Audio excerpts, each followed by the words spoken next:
Assalamu alaikum. Hi everyone. Today I'm going to explain how we can write compare and contrast essay. Compare and contrast essay. We must know that comparison refers to the similarities and the contrast refers to the differences. A compare and contrast essay, if you ask about the definition, it's a type of academic writing. It has similar structure to other types of essays like narrative, like descriptive, but it explains the similarities and differences between two subjects. These subjects could be two ideas, could be two persons, could be two places. In this type of essay, we look at how these two subjects or two things or two ideas or two inventions or two types of life, how they are alike, how they are similar, and how they are different.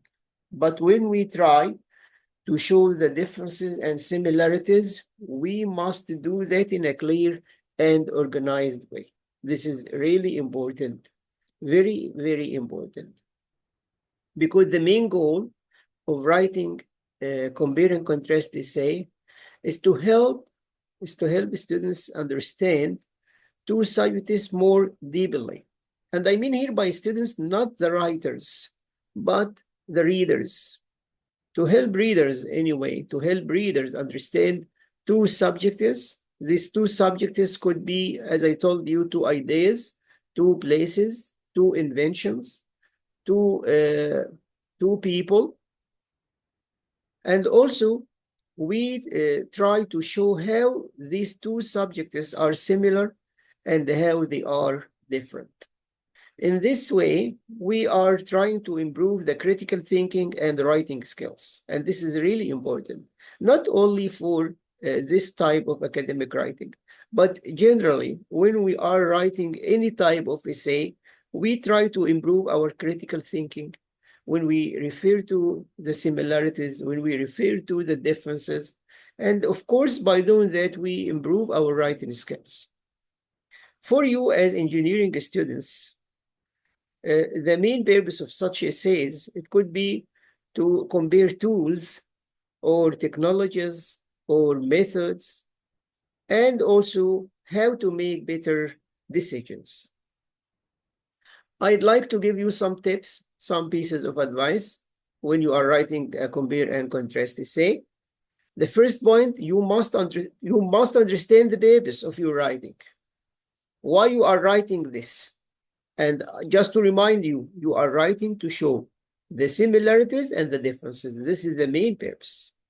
So the second point, choosing clear and related topics.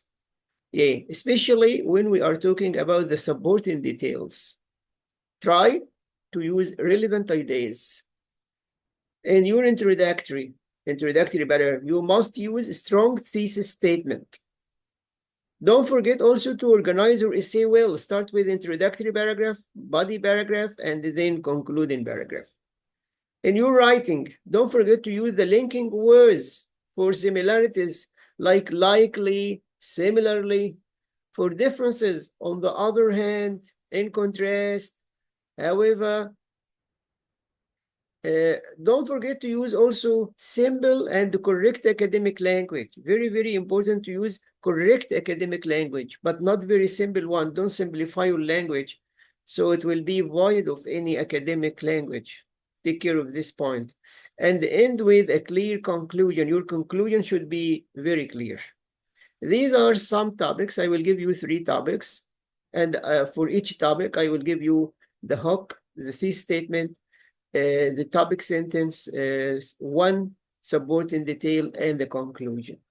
The first topic, this is comparison between online and in-person learning in engineering education.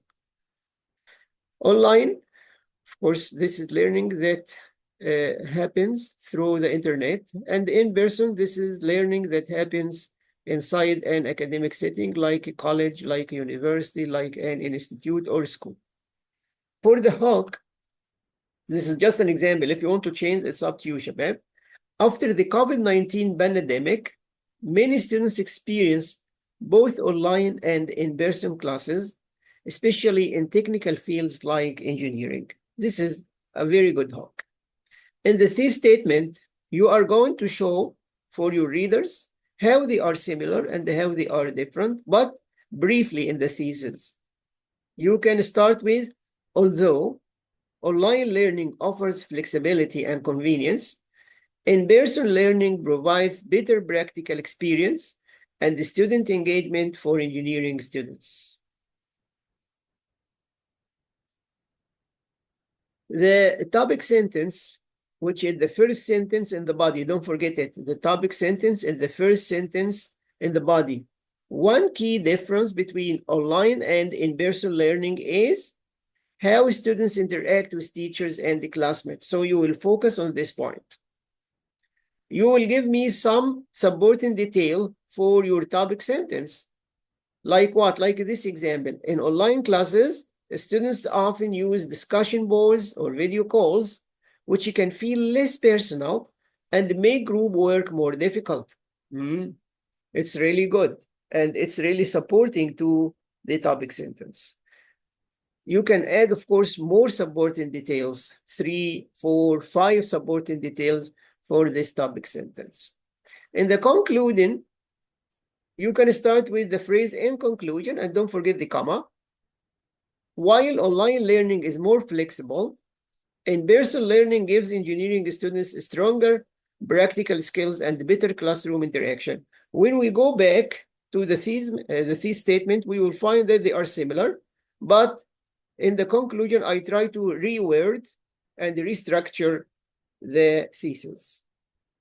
The second topic about traditional and additive manufacturing. Traditional manufacturing and additive manufacturing. Additive, Shabab, of course, you are engineering students and you know that additive manufacturing is the 3D printing. For the hook, modern technology has changed how designers, especially engineers, design and build products, especially in the area of manufacturing. You need to provide 1 or 2 sentences for the background information. And in the thesis, while traditional manufacturing is faster for mass production, additive manufacturing gives more freedom in design and reduces material waste.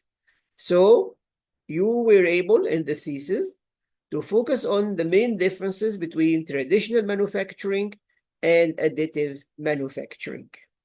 In your thesis, you referred to fastness in terms of the traditional manufacturing and to freedom in design and the reduction of waste material in additive manufacturing.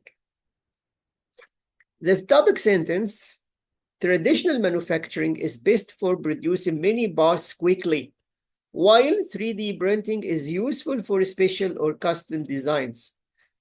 You are asked to give me some support in detail for this topic sentence. So, for example, so you are going to give me an example. This is really good. Car companies use traditional methods to make thousands of the same engine part, but engineers use 3D printing to create custom tools or prototypes. In the conclusion, you are going to rewrite the thesis, but this time you can start with to sum up instead of using in conclusion, both of them followed by comma. And here, both, you are not going to use although. In the previous example, we have used although. This time, we are going to use but. Both traditional and additive manufacturing have important uses. This is the similarities. But the best choice depends on the design needs and the type of production required. So we have changed the structure, and we have also changed the vocabulary. The last example, the last topic, renewable and non-renewable energy. Okay. The hook, as the world faces climate change, engineers must decide between renewable and non-renewable energy sources for new projects. In the thesis, You must tell me how they are similar or how they are different. You start with renewable energy should be our first option, even if non-renewable energy is dispensable.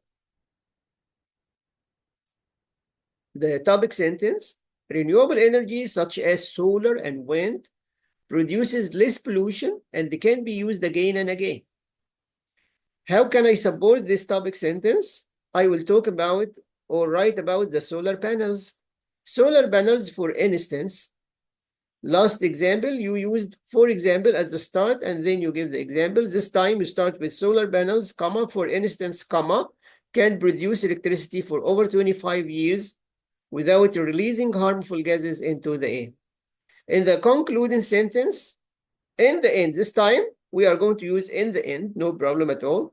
First example, we use in conclusion, the second one to sum up, and here in this example, in the end, although non-renewable energy is still common, comma, don't forget, of course, after the first clause, the first dependent clause, renewable energy is a better choice for future engineering projects because it helps protect the environment.